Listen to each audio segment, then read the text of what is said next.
자, 오늘 말씀은 손을 들고 이긴 사람들이라는 말씀을 가지고 말씀을 같이 함께 나누도록 하겠습니다. 마스크를 잠깐 벗도록 하죠.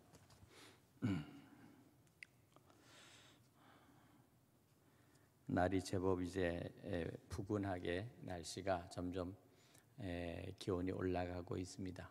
완연한 봄의 기온에 접어들어 가고 있는 이때 점점 코로나도 극성을 부리는 이와 같은 상상할 수 없는 일들이 지금 벌어지고 있습니다. 도대체 이 코로나와의 싸움, 이 코로나와의 전쟁은 언제쯤 끝이 날까요? 전 국민이 1,000만 명이 이번에 코로나에 걸렸다고 지금 하고 있습니다. 5명 중에 한 사람은 코로나에 걸려서 한번 아주 된통 아른 경험을 갖게 된 것이죠. 어쨌든 우리가 아직도 이 코로나는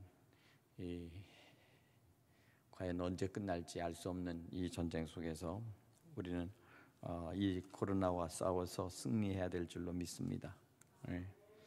오늘 이스라엘 백성이 광야에서 아멜렉 부족과 싸워서 이기는 바로 그 장면 속에서 나타나는 이 여러 가지 이야기들입니다. 여러분, 아멜렉이라고 하는 이 족속들은 어떤 사람이냐? 아멜렉은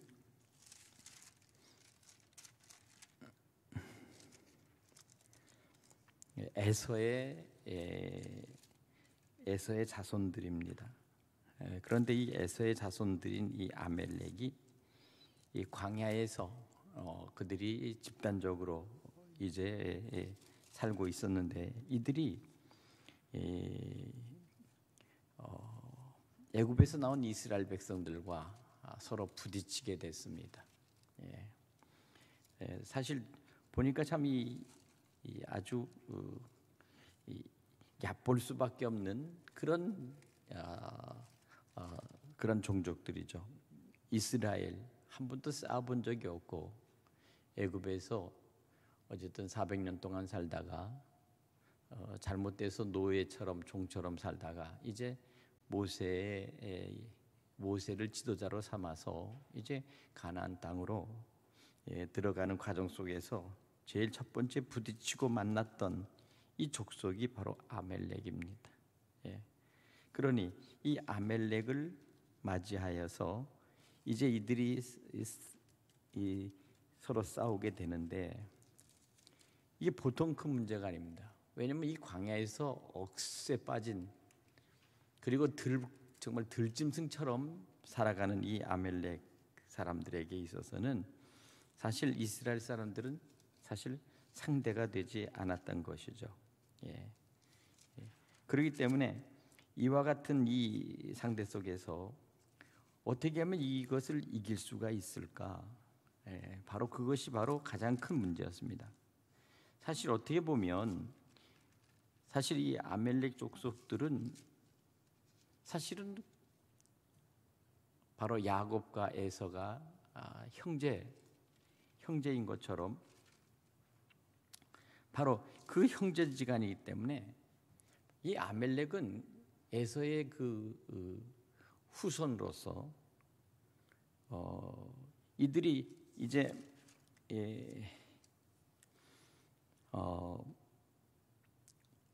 야곱의 후손들과 서로 만나서 서로 싸우는 이 장면은 서로 사촌지간에 싸우는 것과 같습니다. 창세기 36장에 보면 이렇게 이 에서의 족보에 대해서 말합니다. 에서 곧 에돔의 족보는 이렇다라고 말하면서 여기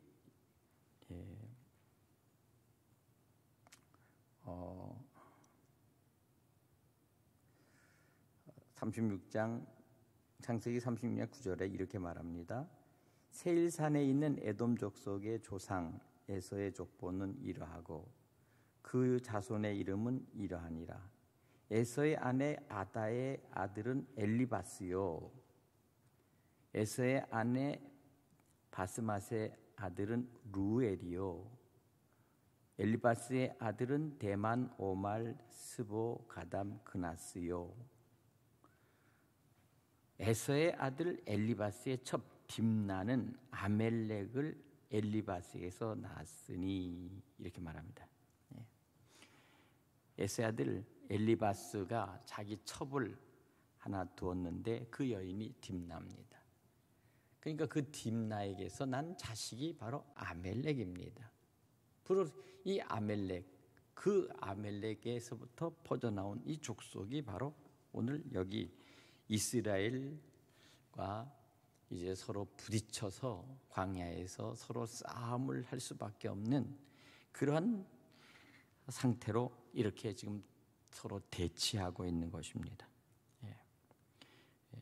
다시 말하면 이 광야를 통해서 신광야를 통해서 이제 가나안 땅으로 들어가려고 하는 그 첫 번째 그 광야에서 바로 그 지역에 아주 터줏대감처럼 살고 있었던 이 아멜렉에 있어서는 이스라엘 백성들이 이제 그 길을 통과해야 되는데 가만 보니까 이것은 애굽에서 나와서 가진 보물과 그리고 모든 것들을 가지고 있는 그런 이 야곱의 후손들이란 말이에요. 그러니까 이것을 어떻게 하면 저것을 빼앗아 먹을까? 어떻게 하면 저것을 빼앗아서 내 것으로 삼을까? 이와 같은 상태에서 결국에는 이제 이것을 노리게 된 것입니다. 이것이 바로 아멜렉 족속들이 이제 비로소 이제 이스라엘을 공격하는 것이죠. 똑같은 형제인 에서와 야곱 사이에서 그 야곱의 그 에서의 아들 엘리바스 그리고 그 엘리바스에 있어서 태어난 이 아멜렉은 바로 그와 같은 사실 이스라엘과는 뗄래야 뗄 수 없는 아주 가장 가까운 바로 그러한 큰아버지와 작은아버지 사이에서의 집안의 후손들이 결국 바로 이 광야에서 이렇게 있었던 것이죠. 그들이 살았던 바로 그들은 그 세일산에다가 거주를 잡고 거기서 그들은 무리를 져서 살아가고 있었습니다. 그러나 한 가지 이들은 아주 전투적이고 공격적인 이 사람들인 이 아멜렉은 사실은 그들은 무신론자였습니다. 하나님을 섬기는 그의 아버지였던 에서와 야곱의 아버지였던 이삭의 신앙 그리고 더 나아가서는 그 이삭의 아버지였던 아브라함의 믿음의 신앙을 조금도 담고 있지 않는 이들은 무신론자요. 또한 싸움을 통해서 광야에서 지나가는 다른 어떤 그런 족속들을 털어먹는 약탈 민족입니다. 예전에 저 만주라는 땅이 있었습니다. 북간도 위의 만주. 거기는 사실은요 청나라가 일본에게 망하면서 만주가 무주공산 주인이 없는 땅이 됐습니다. 그러니 주인이 없는 이 큰 만주 벌판에 비로소 청나라 군대는 다 도망가고 일본 군대들이 아직 차지하지 않은 그 사이에서 나타났던 그 도적대가 있었습니다. 그들이 바로 소위 말하면 마적 또는 비적이라는 그런 겁니다. 그러니까 한 동네의 마을 전체가 마적대의 소굴입니다.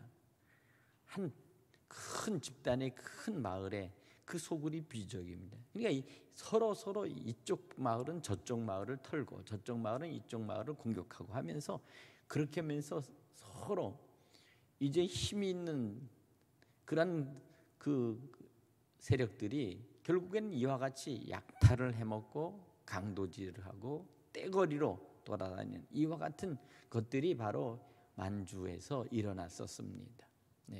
굉장히 무서웠죠. 가차없이 죽이고 그리고 빼앗아가고 도대체 바람도 없이 흔적도 없이 쳐들어와서 모든 것들을 다 털어가고 사라져버리면 완전히 한 마을은 아주 쑥대밭이 되고 그리고 다 갈 때는 그냥 놔두고 가면 좋은데 그냥 다 사람들을 죽이고 거기다 또 불을 질러버립니다. 완전히 그래서 그 마적대와 비적대들이 지나가는 그 지역은 완전히 쑥대밭이 돼버리죠. 네. 이와 같은 상태가 있었습니다. 어쩌면 이스라엘에게 부딪혔던 이 아멜렉은 바로 그와 같은 현상 속에서 이 사람들을 만났습니다. 예. 그러니 이와 같은 상태 속에서 이것을 어떻게 이겨나갈 수 있을까? 이겨나갈 수 있을까? 에서의 후손들은 광야를 유랑하면서 떠돌아다니고 남을 공격하고 약탈을 일삼는 그러한 부족 족속이 되어버렸고, 이스라엘은 전쟁에 서툴렀고 아멜렉에게도 또한 서툴렀습니다. 싸움에는 서툴렀습니다. 그러니 이와 같은 이 현상들이 이것이 바로 현실의 문제라는 것입니다. 우리가 신앙생활할 때도 세상 속에서 우리에게 다가오는 모든 문제들은 때로는 세상의 그 힘이나 세상 속에서 모든 어떤 그런 계획과 그리고 어떤 방법은 믿음의 사람들에게는 참으로 서툴 수가 있습니다. 하나님을 의지하고 믿음으로 살아가며 늘 우리가 신앙 속에서 참답게 살고 예수님답게 살아가야 되지만 상대방은 우리를 향해서 막무가내로 다가오고 그리고 우리에게 폭력을 행사하면 우리는 꼼짝없이 당할 수밖에 없죠. 법이 있습니다만은 때로는 법보다도 주먹이 더 가까울 때가 있어요. 이런 것이 현실입니다. 어쩌면 이와 같은 현실 속에서 결국 아멜렉을 이겨먹을 수 있는 별로 승산이 없었다는 사실을 오늘 본문을 통해서 보여주고 있습니다. 우리가 이 세상에 살아갈 때 아멜렉 같은 이 세력들을 과연 우리는 어떻게 이기면서 우리는 이것을 싸워서 승리할 수 있을까요? 오늘 이것이 바로 오늘 본문이 우리에게 주는 그러한 것입니다. 이 시대는 그래서 마치 현대판 아멜렉 전쟁과 같은 시대가 되어버렸어요.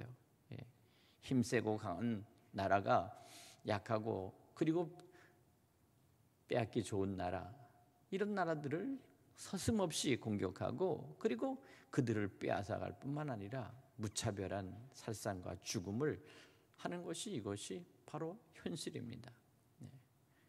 옆에서 도와준다고는 하지만 사실 그것이 도움이 얼마나 되겠어요?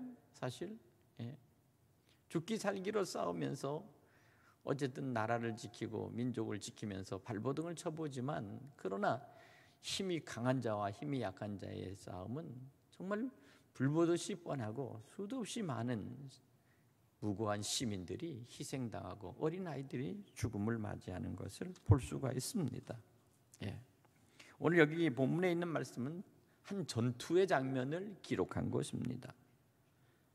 산꼭대기에 싸움을 시작했을 때 비로소 모세는 놀랍게도 그것을 지켜보는 상황 속에서 이스라엘의 사람들이 형세가 아주 불리하다는 것입니다. 전세가 불리하다.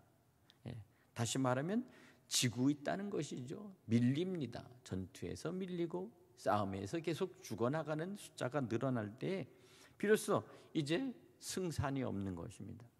한쪽에서 힘이 있고 상대방을 제압해야 되는데 오히려 점점 더 밀려 도망가고 후퇴하면서 사상과 많은 사람들이 죽어나가면 결국 그것은 전쟁은 지는 것이죠. 오늘 그때 이 모세가 비로소 이제 산으로 올라갑니다. 그 높은 산으로 올라가서 그곳에서 이제 그 밑에 싸움을 하는 그 전경을 내다보죠. 성경에서 보면 대체적으로 이 산이라고 하는 것은 언제나 한 가지 우리에게 주는 그러한 우리에게 의미가 있습니다. 산은 곧 기도하는 장소요, 하나님께 제사 드리는 장소로 많이 쓰여 있습니다. 바로 이것이 바로 구약에 있어서의 산의 개념입니다. 하나님을 만날 수 있는 신령한 장소, 그리고 하나님 앞에 예배할 수 있는 그러한 장소입니다. 대체적으로 아브라함이 그 아들 이삭을 하나님 앞에 제사 드리러 올라갔을 때, 그때 데리고 올라갔던 바로 그 산은 모리아 산이었습니다. 하나님께서 모세를 부르셔서 십계명을 주어서 그 십계명, 계명을 받았던 산은 바로 그 산은 바로 이것은 호렙산입니다. 또한 신입 이 십계명과 돌판을 율법을 받았던 또 한 장소는 바로 이것이 바로 시내 산입니다. 예수님께서도 높은 산에 올라가셨을 때 예수님께서도 변형이 되시고 그리고 완전히 바뀌셨습니다. 주님께서는 바로 감람산에 가셔서 늘 기도하셨다라고 하는 그런 기도가 있고요. 노아는 하나님의 명령을 따라 방주를 만든 곳은 아라랏산입니다. 바로 이와 같이 엘리야가 바알과 아세라의 그 선지자와 싸웠던 바로 그러한 장소, 바로 그런 것이 또 산에서 있었던 것입니다. 바로 그것입니다. 그러니까 이 산이라고 하는 것은 하나님을 만났고 하나님께 기도하는 바로 그런 장소로서 이스라엘이 승리하기 위해서는 바로 그렇게 기도할 수밖에 없는 곳이죠. 예전에는 대체적으로 산에 기도원들이 많이 있었습니다. 그래서 산에 가서 기도원에 가면 1년이면 두세 번, 서너 번 산에 가서 우리가 기도도 하고요. 이렇게 하면서 집회도 갖고 그랬습니다. 교회가 세우는 기도원도 있었고요. 개인이 세운 그런 개인 기도원도 있었습니다. 근데 요새는 제가 기도원에 얼마 전에도 가봤습니다. 가봤는데 사람이 하나도 없더라고요.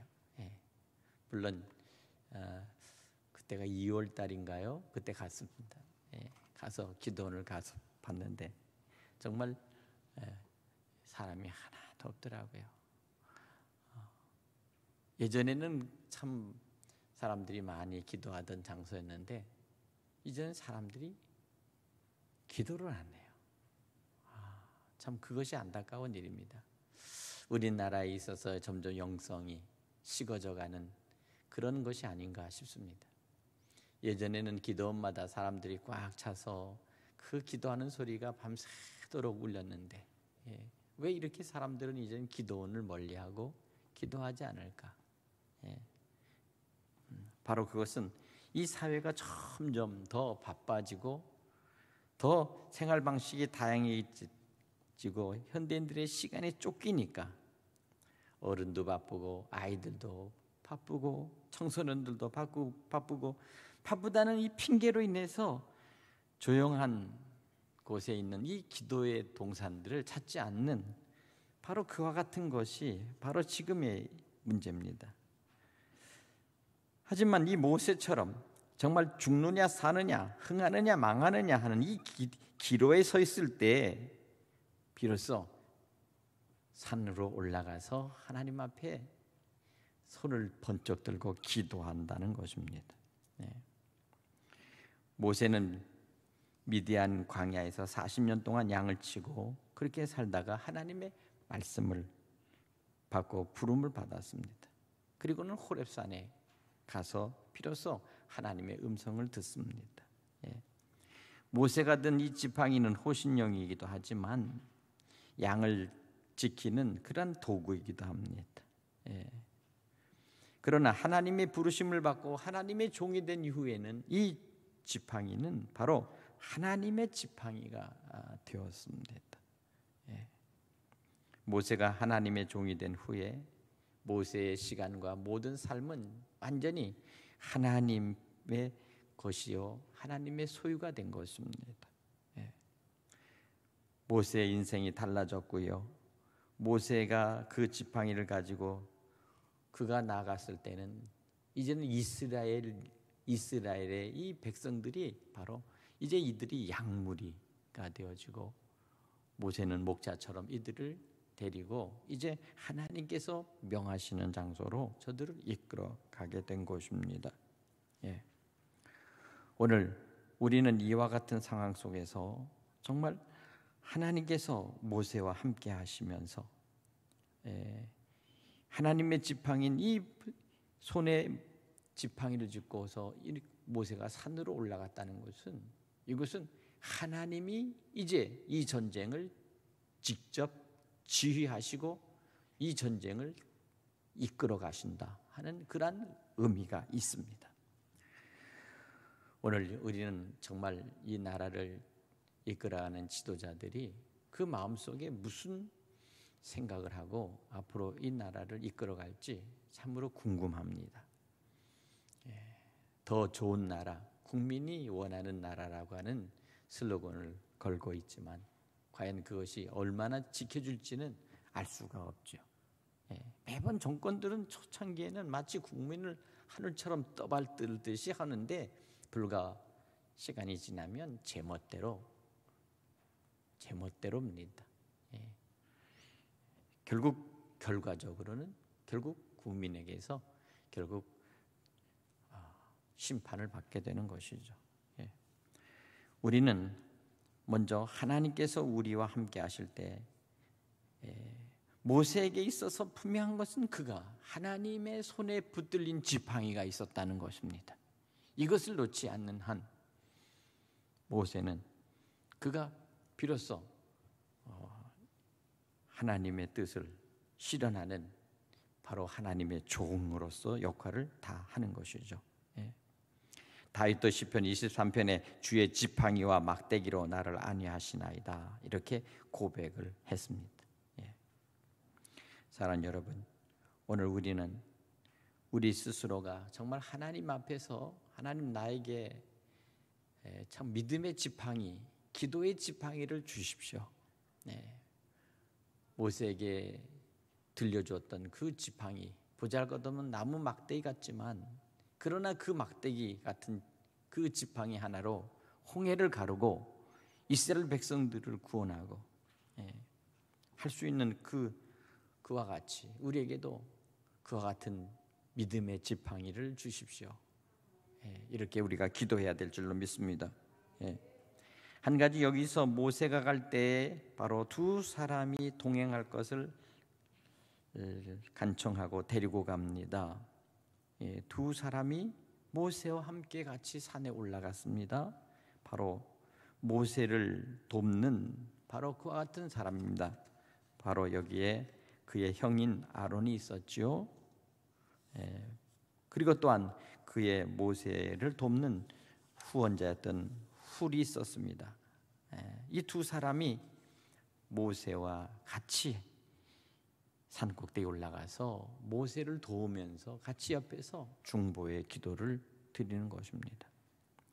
바울의 경우도 그가 마가, 누가, 디모데, 브리스길라와 아굴라 부부 같은 이 진실한 후원자가 있었습니다. 예수님도 또한 베드로와 야고보와 요한, 언제나 어디 가서나 데리고 다니는 이 세 명의 제자들이 꼭 예수님을 같이 수행한 것을 보여줄 수 있습니다. 때로는 옆에서 가장 어려움을 주고 고통을 주고 배신하는 자가 있었어요. 바울의 경우는 구리장생 알렉산더라는 사람이 바울을 괴롭히고 바울의 모든 일을 사사건건 방해하던 자가 있었습니다. 예수님도 가룟 유다, 바로 이 배신자가 바로 언제나 옆에 있었습니다. 그러나 한 가지는 그럼에도 불구하고 하나님의 일을 감당할 때는 하나님께서 좋은 바로 조력자와 그리고 후원자를 붙여주신다는 사실입니다. 미국에 낳은 세계적인 전도자 무디라고 하는 이 사람은 바로 생키라고 하는 유명한 음악가가 있어서 무디의 전도에 큰 활력을 불어넣을 수가 있었죠. 바로 그것입니다. 흔히 보면 옆에서 돕는다라는 말을 쓸 때 돕는 사람이라고 해서 헬퍼라고 말합니다. 헬퍼. 이 헬퍼라는 말은 원래는 구조자라는 뜻입니다. 물에 빠져서 허부적거리면서 물에 빠진 사람, 바로 그 사람을 바로 옆에 주부를 던져주고 아니면 수용해서 그 사람을 끌어안아서 바깥으로 이제 구조해주는 자, 구조하는 사람, 바로 이것입니다. 아론과 홀은 모세의 헬퍼죠. 시인 다윗은 주는 나의 도움이시라 이렇게 말하면서 정말 주님이 나의 도움이시다, 주님이 나의 헬퍼다 이렇게 말합니다. 한 가지, 아멜렉과 이스라엘의 이 싸움은 일진일퇴에 거듭하는 대격전입니다. 러시아 군인들이 우크라이나에 가서 지금 얼마나 죽었나 전사자를 제가 아까 확인해 봤더니 9,860명이 죽었다고 합니다. 군인들이. 더 죽었는지도 모르겠어요. 그러나 어쨌든 공식 사이트에는 러시아가 우크라이나에 들어가서 9,860명. 오늘까지 죽어나가면 10,000명. 그러니까 젊은 군인 10,000명이 생떼같이 그 전투에서 전쟁에 들어가서 전사해버린 것입니다. 물론 우크라이나는 더 훨씬 많이 죽었겠죠. 2배, 3배 죽었겠죠.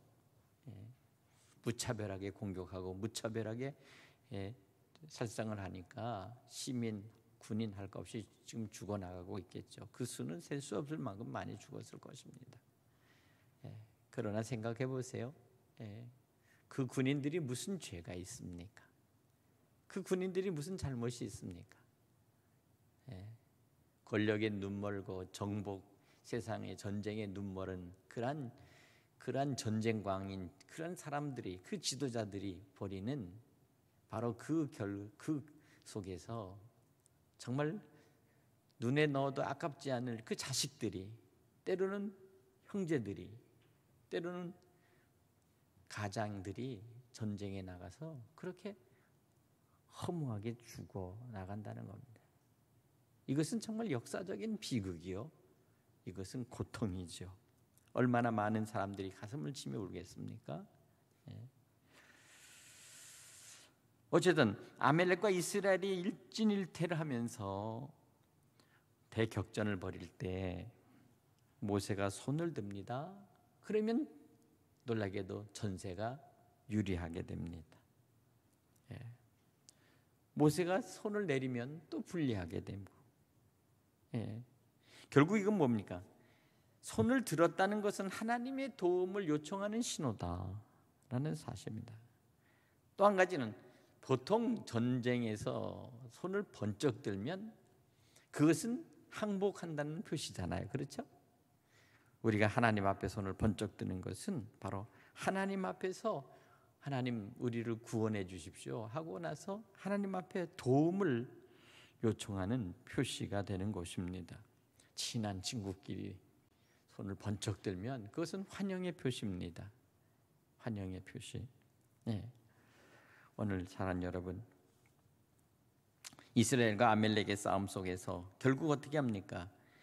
아론과 홀이 결국 모세의 손을 번쩍 지켜들어서 해가 질 때까지 그 손을 붙들고 있습니다.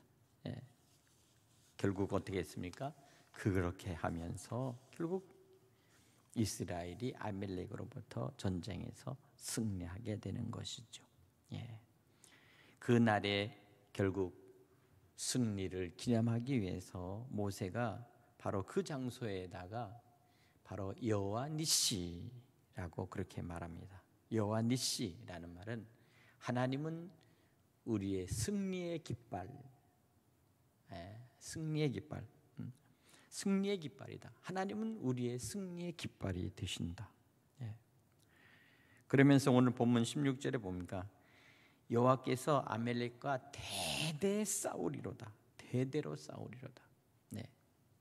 이 얘기는 무엇입니까? 아멜렉은 한번 전투하고 지나가 버리면 끝나는 것이 아니라 결국 계속해서 이스라엘을 괴롭힐 것이고, 그 괴롭힘을 당할 때마다 계속 앞으로 싸울 수밖에 없는 그런 사이요 관계라는 사실입니다.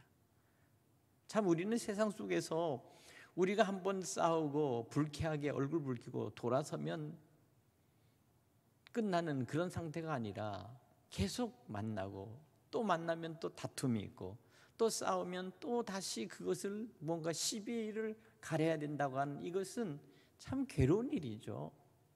괴롭다. 예. 만나기도 싫고 이야기하기도 싫은 그런 상태, 그런 상대에 대해서 과연 어떻게 해야 될까? 그러나 한 가지 분명한 약속의 보장은 하나님이 대대로 싸워 주시겠다 그랬어요. 너희가 이제 싸워서 너희가 고통당할 것이 아니다. 나 여호와가 아멜렉과 대대로 싸우리라. 하나님이 싸워주시면 우리는 하나님 뒤편에 서서 우리는 거기서 숨어 있으면 되는 거예요. 다윗을 죽이려고 하는 그 다윗의 적들이, 다윗을 향해서 달려오는 대적자들이 그렇게 다윗을 위해서 죽이려고 해도 다윗은 언제나 다 숨었습니다. 산에 가서, 토굴에서, 아니면 나무 숲 속에서, 아니면 바위 숲 속에서. 그러면서 다윗은 기도했습니다. 여호와는 나의 산성이시며 나를 보호하시는 분이시며 하나님은 나를 구하실 구원자시며 그러니까 그와 같이 기도하면서 하나님께서 싸워주시고 하나님께서 막아주시고 하나님께서 끝까지 지켜주시기를 간절히 바라는 이 마음 속에서 우리는 이 세상을 우리는 반드시 싸워 승리해야 될 줄로 믿습니다. 우리가 끝까지 싸우고 우리가 끝까지 저들과 대적하기에는 우리는 너무 힘이 없고 때로는 지칠 때가 있습니다. 이 싸움 그만했으면 좋겠다라고 하고 차라리 내가 져주지. 옛날에 그래서 우리 할머니가 저한테 이런 얘기했습니다. 지는 게 이기는 거야 그러더라고요. 어릴 때. 그러나 어릴 때 지는 것을 죽어도 하기 싫었습니다. 져보지도 않았고